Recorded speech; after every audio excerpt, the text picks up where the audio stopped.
ఈ దీపావళి నుండి కర్కాటక రాశి వారికి ఎలా ఉండబోతుంది? ఈ రాశి వారికి కార్తీక మాసంలో జరిగే 10 ముఖ్య సంఘటనలు ఏంటి? శుభ, అశుభ ఫలితాలు ఏంటి? ఎలాంటి పరిహారాలు పాటిస్తే మంచి జరుగుతుంది అనే విషయాలను ఈ వీడియోలో పూర్తిగా తెలుసుకుందాం. అంతకంటే ముందు మీరు మా ఛానల్ని సబ్స్క్రైబ్ చేయనట్లయితే వెంటనే సబ్స్క్రైబ్ చేసి బెల్ నోటిఫికేషన్ని ఆన్ చేసుకోండి. కర్కాటక రాశి స్త్రీ పురుషులకు ఈ దీపావళి నుండి కొత్త మార్పులు వస్తాయి. ఇంట్లో సుఖ సంతోషాలు పెంపొందించడానికి కార్తీక మాసంలో ప్రతిరోజు గంగా స్నానం చేయాలి. అయితే నది దగ్గరగా లేని వారు రోజు స్నానం చేసే నీటిలో కొంత గంగాజలం కలుపుకోవచ్చు. ముందుగా నువ్వుల నూనెను శరీరానికి అప్లై చేసుకొని స్నానం చేయాలి.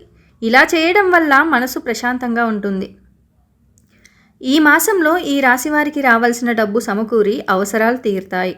వాహనాలు, గృహయోగ యత్నాలు నిదానిస్తాయి. ముఖ్య నిర్ణయాలు తీసుకుంటారు. వ్యాపారాలు విస్తరణ యత్నాలు ముమ్మరం చేస్తారు. ఉద్యోగాలలో కొత్త అవకాశాలు చిగురుస్తాయి.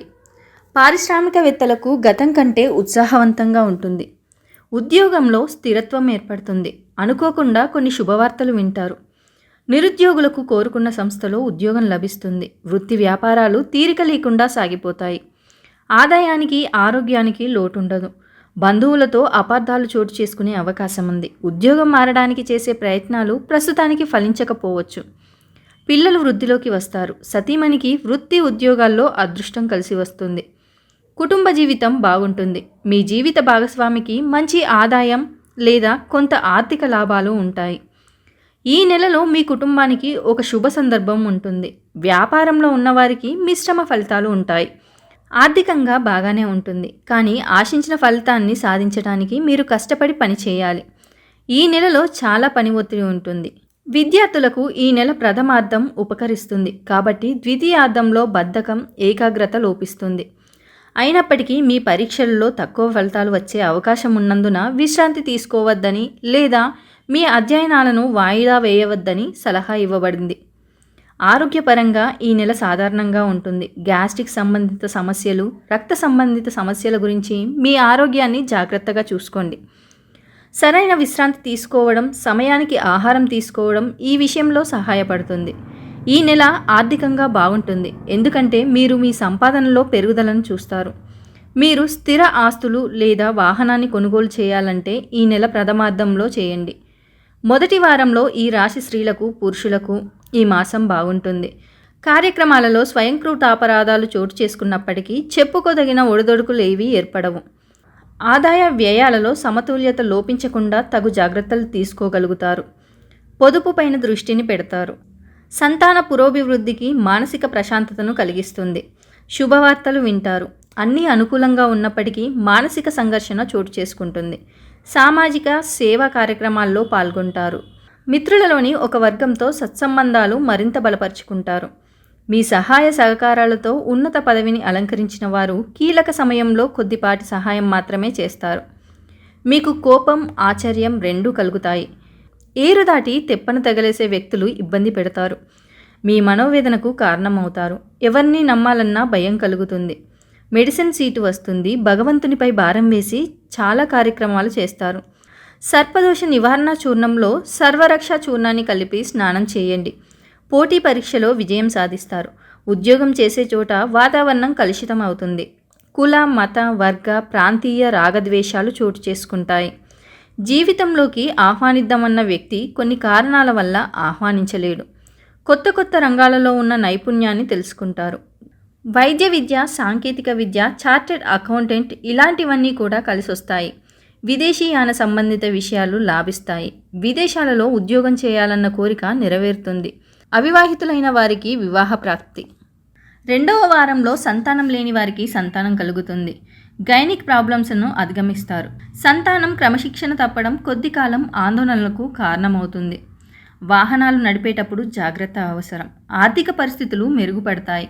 చాలా శ్రమించి ఎన్నో బాధ్యతలను నెరవేర్చి మంచి స్థితికి వస్తారు. ఉత్సాహంతో ముందడుగు వేసి అనుకున్న పనులు చక్కదిద్దుతారు. దూరపు బంధువులను కలుసుకొని ముఖ్య విషయాలు చర్చిస్తారు. ఆర్థిక పరిస్థితి మెరుగ్గా ఉంటుంది. విద్యార్థుల జీవితాశయం నెరవేరుతుంది. చాకచక్యంగా కొన్ని వివాదాలు పరిష్కరించుకుంటారు. సోదరుల నుంచి ధనలాభాలు, ఆర్థిక కార్యక్రమాల్లో పాల్గొంటారు. వ్యాపారాలు విస్తరిస్తారు. ఉద్యోగాల్లో కోరుకున్న మార్పులు ఉండవచ్చు. కళారంగం వారికి అవకాశాలు అప్రయత్నంగా దక్కుతాయి. వారం మధ్యలో స్వల్ప అనారోగ్యం, బంధు విరోధాలు. ఆకుపచ్చ, గులాబీ రంగులు, తూర్పు దిశ ప్రయాణాలు అనుకూలం. విష్ణు సహస్రనామ పారాయణం చేయండి. మిమ్ములను మోసం చేసే యత్నాలు ఎంత చిన్నవైనా సహించరు. స్త్రీ సంతానం పట్ల మీ ప్రేమ వెల్లడవుతుంది. రకరకాల సౌకర్యాలు ఏర్పరుస్తారు. కంటికి రెప్పలా చూసుకుంటారు. అతి గారాబం చేస్తారు. 3వ వారంలో రియల్ ఎస్టేట్ వ్యాపారంలో తిరిగి పుంజుకుంటారు. మారుతున్న సామాజిక స్థితులు మీపై ప్రత్యక్షంగా ప్రభావం చూపిస్తాయి. మీకు రావాల్సిన ధనాన్ని వేరొకరు అడ్డదారుల్లో ఫోర్జరీ చేసి ప్రభుత్వ పరంగా తస్కరిస్తారు. పేరు మీది, సొమ్ము మరొకరిది. విషయమై న్యాయ నిపుణులతో సంప్రదించి చట్టపరమైన చర్యలు తీసుకుంటారు. అష్టమూలికా గుగ్గిలంతో గృహంలోనూ వ్యాపార ప్రదేశాల్లోనూ ధూపం వేయండి. ప్రశాంతమైన వాతావరణం ఏర్పడుతుంది. మీ సొంత మనుషులని పొరపాటుగా భావించి ఇంతమంది అమాయకులు మీకు అందజేయమని ధనాన్ని అందజేస్తారు. ఇటు డబ్బులు పోగా కలంకరహితమైన మీ వ్యక్తిత్వానికి బురద జల్లు పడుతుంది. చట్టాలకు, న్యాయాలకు అతీతంగా మోసం చేసిన వారిని, అందుకు సహకరించిన వారిని దేహశుద్ధి చేసి వాస్తవాలను సమాజానికి వెల్లడయ్యేలా చేస్తారు. కార్యక్రమంలోనూ వ్యాపార ప్రదేశంలోనూ జరిగే పొరపాట్లను సరిదిద్దుకుంటారు. కలంకితులను, దుర్మార్గులను, అవినీతిపరులను నిర్దాక్షిణ్యంగా వెళ్ళగొడతారు. మీరు పాదం మోపిన ప్రతి చోట అన్ని విజయ లక్ష్యాల దిశగా నడుస్తాయి.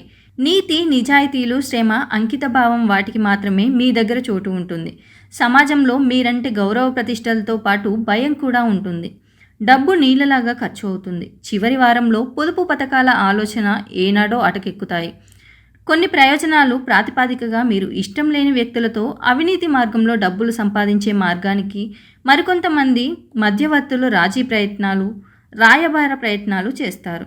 నిస్వార్థంగా ఈ ప్రతిపాదనలను మీరు తిరస్కరిస్తారు.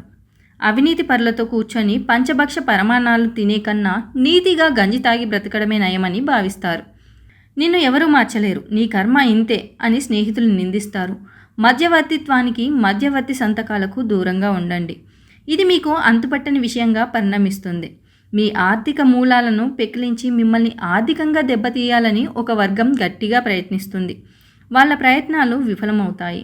మీ దగ్గర ఉండే జ్ఞానం, విజ్ఞానం, మంచి చెడు తెలుస్తుంది. మరొకరి దగ్గరికి వెళ్తే ధనం లభిస్తుంది. మంచి చెడు కన్నా ధనమే ముఖ్యమని అందరూ దూరమవుతారు. ఈ రెండింటికి ఉన్న భేదమేమిటో మీకు బాగా అర్థమవుతుంది. కళ, సాంస్కృతిక, క్రీడా రంగాలలో రాణిస్తారు. మొత్తంగా ఈ మాసంలో తలపెట్టిన కార్యాల్లో లాభదాయకమైన ఫలితాలుంటాయి. సుఖ సౌఖ్యాలున్నాయి. వృత్తి, ఉద్యోగ, వ్యాపారాల్లో ప్రశాంతమైన వాతావరణం నెలకొంటుంది. అవరోధాలు తొలగిపోతాయి. తోటివారి వల్ల మేలు జరుగుతుంది. చేపట్టిన పనులను ప్రణాళికాబద్ధంగా పూర్తి చేస్తారు. కుటుంబ శ్రేయస్సు కోరి చేసే పనులు విజయవంతమవుతాయి. అధికారులు మీ పనితీరుకు ప్రశంసలు కురిపిస్తారు. ఆరోగ్యం సహకరిస్తుంది. శత్రువులపై మీరే విజయం సాధిస్తారు. ధనయోగం ఉంది. ప్రయాణాలు సఫలమవుతాయి. ఇష్టదేవత నామస్మరణ శక్తినిస్తుంది. ప్రారంభించిన పనులలో ఆటంకాలు ఎదురైనా అధిగమించే ప్రయత్నం చేస్తారు. భవిష్యత్తు ప్రణాళికలు వేస్తారు. కొన్ని సమయాల్లో అస్థిర బుద్ధితో వ్యవహరిస్తారు. నవగ్రహ శ్లోకం చదవాలి. వృత్తి, ఉద్యోగాల్లో బాధ్యతలు పెరుగుతాయి. వ్యాపారంలో కొత్త నిర్ణయాలు తీసుకుంటారు. ముఖ్యమైన వ్యవహారాల్లో వ్యయ ప్రయాసాలుంటాయి. పెండింగ్ పనులు పూర్తవుతాయి. ఆర్థిక పరిస్థితి చాలా వరకు అనుకూలంగా ఉంటుంది. ఆరోగ్య విషయంలో జాగ్రత్త అవసరం. ఆస్తి సమస్య ఒకటి అనుకోకుండా పరిష్కారం అవుతుంది. ఆదాయం పెరుగుతుంది. వ్యక్తిగత సమస్యపై దృష్టి కేంద్రీకరిస్తారు. ప్రయాణాల్లో జాగ్రత్తగా ఉండాలి. ప్రేమ వ్యవహారాల్లో దూసుకుపోతారు. ఇంట బయట పరిస్థితులు అనుకూలిస్తాయి. విపరీతంగా ఒత్తిడి కూడా ఉంటుంది. ఆర్థిక వ్యవహారాలను సజావుగా పూర్తి చేస్తారు. వ్యాపారంలో భాగస్వాములతో చిన్న చితక ప్రయత్నాలు పరిష్కారమవుతాయి. వ్యాపారాలకు కొత్త అవకాశాలు అందివస్తాయి. మిత్రుల సహాయంతో కొన్ని కీలకమైన పనులు సానుకూల పడతాయి. ఉద్యోగంలో సహచరులతో సమస్యల నుంచి బయటపడతారు. దైవ కార్యాల్లో పాల్గొంటారు. ఆరోగ్యం మీద శ్రద్ధ పెట్టడం మంచిది. పాటించవలసిన పరిహారాలు ఏంటంటే, కార్తీక మాసంలో ప్రాతకాలం నందు స్నానమాచరించడం. ఈ స్నానమును సంకల్ప సహితంగా నదుల యందు లేదా సముద్రముల యందు స్నానమాచరిస్తే మంచిది. కార్తీక మాసంలో ఆలయాల నందు కానీ, గోశాల యందు, తులసి కోట వద్ద, పూజ మందిరంలో, స్వగృహంలో, దేవాలయంలో వంటి చోట్ల దీపారాధన చేయడం వలన కార్తీక మాస పుణ్యఫలం ప్రాప్తిస్తుంది. ఈ వీడియో కనుక మీకు నచ్చినట్లయితే లైక్ చేయండి, షేర్ చేయండి. మరిన్ని ఆధ్యాత్మిక విషయాల కోసం మా ఛానల్ని సబ్స్క్రైబ్ చేయండి.